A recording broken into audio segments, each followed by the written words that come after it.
अस्सलाम वालेकुम everyone. I welcome you all to Let's Rise. I hope आप सब ठीक होंगे। तो स्टार्ट करते हैं आज का डिस्कशन। आज डेट है 29 दिसंबर 2022। हमारा फर्स्ट टॉपिक है Tamil Nadu government sets up Nilgiri Thar conservation project. Tamil Nadu government ने सेटअप किया है नीलगिरी थार कंजर्वेशन प्रोजेक्ट। ठीक है, जितने भी आप कह सकते हैं वाइल्ड लाइफ को बचाने की बात आती है, इन्वायरमेंट को बचाने की बात आती है, तो जो तमिलनाडु गवर्नमेंट ने बहुत ज़्यादा स्टेप्स लिए हैं। हमने थ्रू आउट द डिस्कशन, जितने भी हमने डिस्कशंस किए हैं आज तक, ठीक है, अपने करंट अफेयर सीरीज़ में, उनमें हमने बहुत बार जो है तमिलनाडु गवर्नमेंट के ऐसे स्टेप्स को डिस्कस किया है। ठीक है, अब ये एक और जो आप कह सकते हैं पब्लिक अवेयरनेस के लिए जो ये प्रोजेक्ट ये स्टार्ट किया गया ताकि नीलगिरी थार जिनकी पॉपुलेशन की बहुत कम बची है उनको कंजर्व किया जा सके, उनको बचाया जा सके। ठीक है, जो ये प्रोजेक्ट है इसको इम्प्लीमेंट किया गया है 2022 से 2027 तक। ठीक है, हमें एक और बात पता होनी चाहिए कि जो नीलगिरी थार डे है वो कब मनाया जाता है। वो मनाया जाता है 7 अक्टूबर को। ठीक है, अब नीलगिरी थार प्रोजेक्ट जो ये है, इसको जो मकसद है इसको स्टार्ट करने का ये है कि देखिए, जो नीलगिरी थार जो ये हमारा इसकी जो स्पीशीज़ है, ये एक इंडेंजर्ड स्पीशीज़ है। ठीक है, ये कहाँ पे पाई जाती है? ये पाई जाती है ट्रॉपिकल माउंटेन्स जो हमारे सदर्न इंडिया के वहाँ पे। ठीक है, इनकी जो ज़्यादातर इनका हैबिटेट है, ठीक है, वो होता है स्टीप क्लिफ्स जो 300 मीटर से लेकर 2600 मीटर अबव सी लेवल है। ठीक है, अगर इनकी जो पॉपुलेशन बची है उसकी बात की जाए अभी, तो वो है 3122। ठीक है, ये टोटल इनकी अभी पॉपुलेशन जो है वो बची है। ठीक है, इनका जो मैक्सिमम जो अगर ये जो स्पीशीज़ पाई जाती है, ये पाई जाती है तमिलनाडु और केरला के एरियाज़ में। ठीक है, और इस एरियाज़ में अगर इसकी एक्सटेंशन की बात करें तो इसका जो एक्सटेंशन का जो रेट है वो है 14%। ठीक है, जो इनका हैबिटेट है शोला फॉरेस्ट ग्रासलैंड, उससे 14% का एक्सटेंट रेट से ये क्या हुए हैं, कम हुआ है इनका नंबर। ठीक है, तो ये है हमारा Nilgiri Thar project, sorry this is the Nilgiri Thar animal. ठीक है, जिसको बचाने की बात की जा रही है। तो नेक्स्ट है after 2022 Covid bleep road फैटेलिटीज़ on the rise again in 2021। देखिए, यहाँ पे कुछ बात की गई है कि कोविड के टाइम पे जो रोड एक्सीडेंट्स हैं वो कम हो गए थे। तो कॉमन सी बात इसलिए कम हुई थी क्योंकि लॉकडाउन के टाइम पे, ठीक है, लॉकडाउन के टाइम पे इतना जो सब रोड पे गाड़ियाँ बाइक्स अलाउड नहीं थी, इसलिए जो काफ़ी ज़्यादा डिक्लाइन आया था जो रोड एक्सीडेंट्स की वजह से डेथ्स होती हैं उनमें। ठीक है, उसके बाद अगर हम मिनिस्ट्री ऑफ रोड ट्रांसपोर्ट का एनुअल जो रिपोर्ट उन्होंने रिलीज़ करी है उसकी बात करें तो 2021 में अगेन इंक्रीज़ हुआ है। ठीक है, 1.9 का इंक्रीज़ हुआ है जो रोड क्रैशेस होते हैं, जो डेथ्स होती हैं रोड एक्सीडेंट्स की वजह से उनमें। ठीक है, अगर टोटल रोड एक्सीडेंट्स की बात करें तो ये आप देख सकते हैं 4,12,432 रोड एक्सीडेंट्स हो चुके हैं। ठीक है, लास्ट ईयर की अगर हम बात करें। ठीक है, उसके बाद 1,50,972 लाइव्स डेथ्स हो चुकी हैं, मतलब टोटल आउट ऑफ टोटल जो रोड एक्सीडेंट्स हुए हैं उनमें से इतनी डेथ्स हो चुकी हैं। ठीक है, और इंजरीज़ कितनों को आई हैं? वो हैं 3,84,448 लोगों को। ठीक है, ये कुछ डाटा है, देखा जाए आप यहाँ से देख सकते हैं। ठीक है, अगर देखा जाए तो सबसे ज़्यादा डेथ्स जो हुई हैं, ठीक है, आउट ऑफ द टोटल 100%, जो 18 ईयर से 45 ईयर्स का एज ग्रुप है। ठीक है, टोटल डेथ्स देखी जाए तो उनका परसेंटेज है 67.6% 2021 के टाइम पे। ठीक है, तो ये कुछ कोविड से पहले या जितने भी रोड एक्सीडेंट्स हुए हैं उनका कुछ यहाँ पे डाटा है। ठीक है, उसको आप कहीं भी कोट कर सकते हैं जहाँ पे आपको ज़रूरत पड़ती है इस डाटा की। तो नेक्स्ट काफ़ी इंपॉर्टेंट टॉपिक जो आज का हमारे एडिटोरियल है। ठीक है, एडिटोरियल है ये हमारा, Nepal politics past present and future. हमने 27 दिसंबर के डिस्कशन में हमने एक चीज़ डिस्कस करी थी कि जो नेपाल के नए प्राइम मिनिस्टर अपॉइंट हुए हैं जो हैं पुष्पा कमल दाहाल, जिनको प्रचंडा के नाम से भी जाना जाता है। ठीक है, मैंने आपसे कहा था कि ये प्रो चाइना है। अब ये क्यों कहा था? क्योंकि देखिए, ये जो हैं ये माओइस्ट आइडियोलॉजी के हैं। ठीक है, जो कम्युनिस्ट माओइस्ट आइडियोलॉजी है उसको फॉलो करते हैं। यहाँ पे अब इंडिया और जो नेपाल के रिलेशंस हैं, ठीक है, हम यहाँ पे वो डिस्कस करेंगे।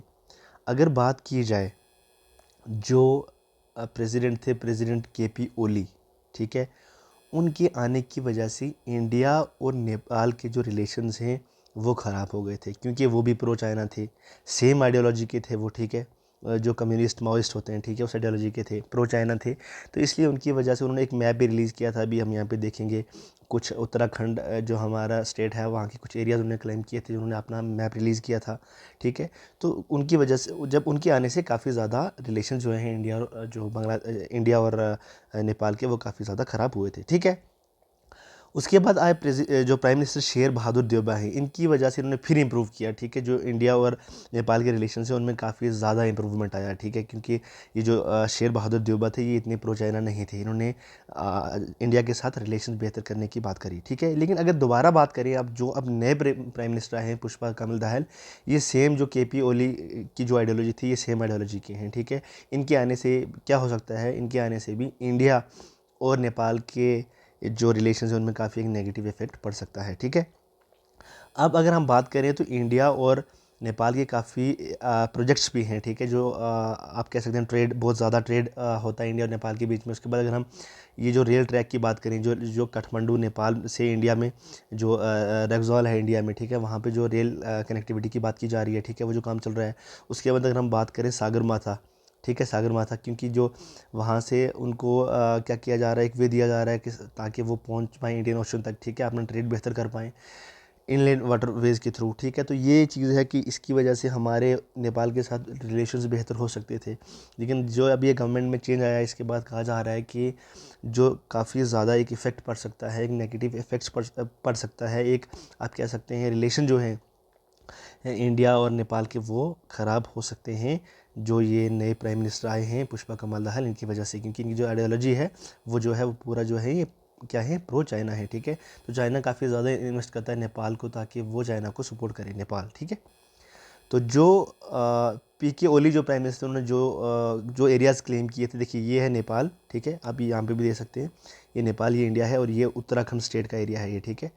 इसमें जैसे ये जो है लिम्पियाधुरा, और उसके बाद काला पानी और लिपू लेक, ये जो एरिया है इस पे क्लेम कर रहे थे कौन, जो पीके ओली हैं, ठीक है। नेपाल ने जो अपना, उनके पीके ओली के टाइम पे उन्होंने जो अपना मैप रिलीज़ किया था, उन्होंने जो ये इंडिया का एरिया है उत्तराखंड स्टेट का, इसको क्लेम किया था कि ये नेपाल का एरिया है, ठीक है। ये था डिस्कशन जो हमारे इंडिया और नेपाल के रिलेशन के बारे में आज का हमारा एडिटोरियल था, ठीक है। उसके बाद नेक्स्ट जो है वो है 18 children dead due to cough syrup made by India firm says Uzbekistan. अब क्या हुआ कि ट्यूसडे को जो हेल्थ मिनिस्ट्री उज़्बेकिस्तान की थी, उन्होंने एक प्रेस रिलीज़ किया, उसमें उन्होंने बताया कि जो एक कफ सिरप है जो इंडिया से आता है, ठीक है, जिसका नाम है डॉक वन मैक्स, जिसको कौन मैन्युफैक्चर करता है, मैरियन बायोटेक, जो मैरियन बायोटेक है एक इंडियन फर्म, वो मैन्युफैक्चर करती है, ठीक है। तो उसकी वजह से 18 लोगों की डेथ हो चुकी है। कहाँ पे, उज़्बेकिस्तान में। देखा जा रहा है कि उन बच्चों ने कंज्यूम की थी excess amount of this cough syrup, ठीक है। इससे पहले भी गैम्बिया में ये चीज़ पाई गई थी। उन्होंने कहा था कि जो कफ सिरप इंडिया से आता है, ठीक है, उसमें क्या पाया जाता है, डाई इथाइलिन ग्लाइकोल और इथाइलिन ग्लाइकोल, जिसकी वजह से कौन बनाता था, हरियाणा बेस की जो मेड इन फार्मा थी वो बनाती थी, उस पर भी उन्होंने काफ़ी ज़्यादा क्या किए थे कि एलिगेशंस लगाए थे, ठीक है। तो अभी देखा जा रहा है कि जो ये कफ़ है, ठीक है, कफ़ सिरप है, जो इसकी वजह से जो अब जो प्रॉब्लम होती है वो होती है ये किडनी को काफ़ी ज़्यादा क्या करती है, इफ़ेक्ट करती है। और देखा जा रहा है कि जो टोटल डेथ्स ऐसी कफ़ सिरप्स की वजह से हुए हैं वो हैं 63 चिल्ड्रन, ठीक है। उनमें से जो अभी ये करंट है ये है जो 18 चिल्ड्रन की डेथ हुई है उज़्बेकिस्तान में। उज़्बेकिस्तान के बारे में अगर हम यहाँ पे डिस्कस करें तो उज़्बेकिस्तान एक सेंट्रल एशियन कंट्री है, ठीक है, जो अपना बॉर्डर शेयर करती है कज़ाकिस्तान, किर्गिस्तान, ताजिकिस्तान, अफगानिस्तान और तुर्कमेनिस्तान के साथ, ठीक है। तो नेक्स्ट है government's manufacturing push not yielding results, foreign direct investment continues to chase less complicated service sector. देखिए यहाँ पे बात की गई है कि जो एफडीआई है, ठीक है, हमारी इंडिया की गवर्नमेंट बहुत ज़्यादा पुश करती है कि जो हमारा मैन्युफैक्चरिंग सेक्टर है इसको प्रमोट किया जाए और ज़्यादा से ज़्यादा जो फॉरेन डायरेक्ट इन्वेस्टमेंट है वो यहाँ पे हो। लेकिन फिर भी देखा जाए तो जो सर्विस सेक्टर है सबसे ज़्यादा, अगर एफडीआई देखा जाए तो उसका जो पार्टिसिपेशन रेट है वो सबसे ज़्यादा जो है वो है सर्विस सेक्टर में, ठीक है। अब क्या है foreign direct investment, foreign direct investment है कि कोई बाहर की कंपनी, कोई बाहर का इंडिविजुअल अगर इंडिया में कोई बिज़नेस सेटअप करे या यहाँ की किसी कंपनी में क्या करे, अपना जो है इन्वेस्टमेंट करे, ठीक है, ऑनरशिप ले उसकी, ठीक है, तो उसको कहा जाता है फॉरेन डायरेक्ट इन्वेस्टमेंट। एक दूसरी चीज़ होती है फॉरेन डायरेक्ट इन्वेस्टमेंट के बाद फॉरेन पोर्टफोलियो इन्वेस्टमेंट, यहाँ पे हम थोड़ा बहुत यहाँ पे डिस्कस करेंगे। देखो पहली चीज़ आपको जो ध्यान में रखनी है वो है डिस परसेंटेज, जो है कितना, 10%, ठीक है, 10%। क्यों ध्यान में रखना है कि अगर आपको एफडीआई करना है, ठीक है, अगर बाहर की कंट्री से कोई इन्वेस्ट कर रहा है इंडिया में, तो एफडीआई की पहली शर्त है कि वो 10% से ज़्यादा होनी चाहिए, ठीक है। लेकिन एफपीआई में ऐसा नहीं है। जो एफडीआई है लॉन्ग टर्म इन्वेस्टमेंट होती है, वहीं अगर एफपीआई की बात की जाए फॉरेन पोर्टफोलियो इन्वेस्टमेंट, तो ये शॉर्ट टर्म इन्वेस्टमेंट होती है, ठीक है। यहाँ पे फिजिकल एसेट्स में मतलब या तो आप अपनी कंपनी, कोई बाहर की कंपनी यहाँ पे कंपनी सेटअप करेगी, या किसी कंपनी में एक ऑनरशिप ले लेगी, 51% से ज़्यादा स्टेक ले लेगी, या एक परसेंटेज का स्टेक लेगी जो 10% से ज़्यादा होगा, ठीक है। यहाँ पे अपना ऑनरशिप ले लेगी, यहाँ पे फिजिकल जो है एसेट्स जो है आपने इन्वेस्ट करेगी, तो इसलिए जो है ये जो इन्वेस्टमेंट है एफडीआई की, ये फिजिकल एसेट्स में होती है, ठीक है। अगर बात की जाए एफपीआई की, तो इसमें आप जो ये है ये फाइनेंशियल एसेट्स में आप इन्वेस्ट कर सकते हैं। जैसे आप कोई बॉन्ड्स खरीद रहे हैं, शेयर खरीद रहे हैं, इक्विटी, जो जितने भी आप किसी कंपनी की बाहर से जो शेयर है वो खरीद रहे हैं, ठीक है। तो यहाँ पे जो एम होता है वो होता है टू इंक्रीज इंटरप्राइज कैपेसिटी और प्रोडक्टिविटी, ठीक है। लेकिन यहाँ पे क्या होता है, यहाँ पे इंक्रीज़ किया जाता है कैपिटल अवेलेबिलिटी, ठीक है, फाइनेंशियल एसेट्स। उसके बाद यहाँ पे टेक्नोलॉजी ट्रांसफ़र होता है और आप मार्केट को एक्सेस करते हैं, ठीक है। पूरा एक मैनेजमेंट इनपुट जो है आप एक्सेस कर सकते हैं जिस कंट्री में आप एफडीआई कर रहे हैं। लेकिन इसमें ऐसा नहीं होता, इसमें सिर्फ कैपिटल इनफ्लोज होते हैं, मतलब शेयर खरीद या बेच सकते हैं, ठीक है। उसके ये हमने डिस्कस किया, इसमें पता ये जो है ये प्राइमरी मार्केट में जो फ्लोज होते हैं, वो जो जितना भी जो आउटफ्लोज इनफ्लोज होते हैं वो कहाँ पे होते हैं, वो होते हैं प्राइमरी मार्केट में। अगर यहाँ पे बात करें तो यहाँ पे होते हैं सेकेंडरी मार्केट में, ठीक है। यहाँ पे एंट्री और एग्जिट काफ़ी मुश्किल होता है, क्योंकि देखिए अगर आप फिजिकल आप एक कंपनी खरीद रहे हैं, आप कंपनी सेटअप कर रहे हैं, आप इंफ्रास्ट्रक्चर जो है उसमें इन्वेस्ट कर रहे हैं, आप अपने फर्म्स, अपनी फैक्ट्रीज, इंडस्ट्रीज़, ऐसी जो चीज़ें सेटअप कर रहे हैं, तो फिर आपको एग्जिट जो है आपके लिए काफ़ी मुश्किल हो जाएगा। सेम टाइम पे एंट्री भी, आपको इंटर करना है एफडीआई में, ये भी काफ़ी डिफ़िकल्ट होता है, ठीक है। लेकिन वहीं अगर बात करें तो ये काफ़ी इजी होता है एंट्री और एग्जिट, अगर हम बात करें एफपीआई की, तो एफपीआई में, ठीक है। यहाँ पे जो है FDI is eligible for profits of the company, यहाँ पे कंपनी के प्रॉफिट्स की बात होती है, लेकिन यहाँ पे सिर्फ कैपिटल गेन की बात की जाती है, ठीक है। यहाँ पे जो it does not tend to be speculative, but ये जो होता है ये स्पेकुलेटिव होता है, क्योंकि इसमें बहुत सारे चेंजेस आ सकते हैं। आप जितना चाहें जो शेयर्स खरीद बेच सकते हैं, बॉन्ड्स जो हैं उनमें खरीद सकते हैं, बेच सकते हैं अपनी चॉइस से, ठीक है। उसके बाद इसका एक डायरेक्ट इम्पैक्ट होता है एम्प्लॉयमेंट ऑफ लेबर और वेजेस पे, क्योंकि अगर आप फिजिकल एसेट्स में इन्वेस्ट कर रहे हैं, आप एक कंपनी सेटअप कर रहे हैं, ठीक है, आप किसी कंपनी की में पार्टिसिपेट कर रहे हैं, ठीक है, उसका डेली जो उनका जो आप कह सकते हैं उनका बिजनेस है उनका, तो आप उसके लिए क्या होगा, आपको लेबर चाहिए, ठीक है, उनको आप वेजेस प्रोवाइड करेंगे, तो इसके लिए ये बहुत ज़्यादा ज़रूरी है। लेकिन अगर आप बात करें एफपीआई की, तो इसमें आपको पता है किसी को आप एम्प्लॉयमेंट नहीं प्रोवाइड कर रहे, आपके पास कोई लेबर नहीं है, कोई वेजेस की बात नहीं है, आप सिर्फ बॉन्ड्स खरीद रहे हैं, बेच रहे हैं, जितना भी जो आपका कैपिटल इनफ्लो है जो वो हो रहा है, इसलिए यहाँ पे जो लेबर या वेजेस पे कोई इम्पैक्ट नहीं बढ़ता है, ठीक है। ये था हमारा डिस्कशन और डिफरेंस जो है एफडीआई और एफपीआई के बीच में। लेकिन आपको जो इंपॉर्टेंट चीज़ याद रखनी है वो है दिस 10% थिंग, ठीक है, कि अगर आपको एफडीआई करना है तो 10% से ज़्यादा होना चाहिए, ठीक है, 10% से ज़्यादा होना चाहिए, तो तब कहलाएगा वो एफडीआई।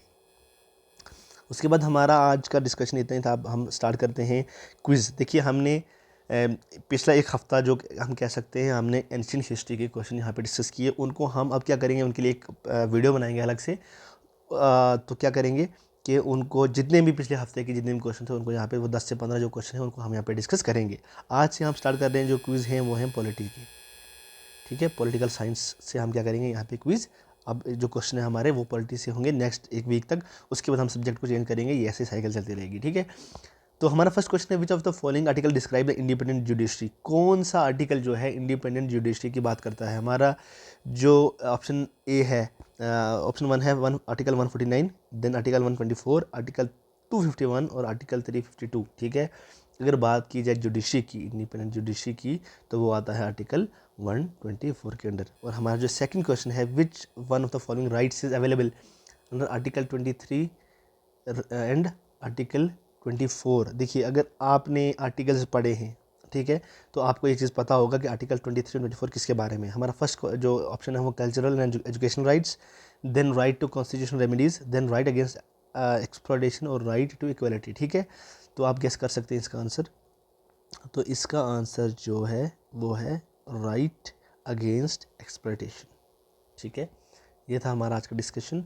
अब हमारी वीडियो को ज़्यादा से ज़्यादा शेयर करें, चैनल को सब्सक्राइब करें, अपने फ्रेंड्स में शेयर करें, और हमारा टेलीग्राम चैनल जो है, ठीक है, टेलीग्राम चैनल ज्वाइन करना ना भूलें, जहाँ पे आपको डेली जो यहाँ पे हम जो डिजिटल नोट्स हैं हमारे, हम क्या करते हैं वहाँ पे पीडीएफ आपको नोट्स मिलेंगे, पीडीएफ फॉर्म में वहाँ पे नोट्स मिलेंगे, ताकि इजीली सब्जेक्ट वाइज आप अपने नोट्स बना सकें और उन्हें रिवाइज कर सकें।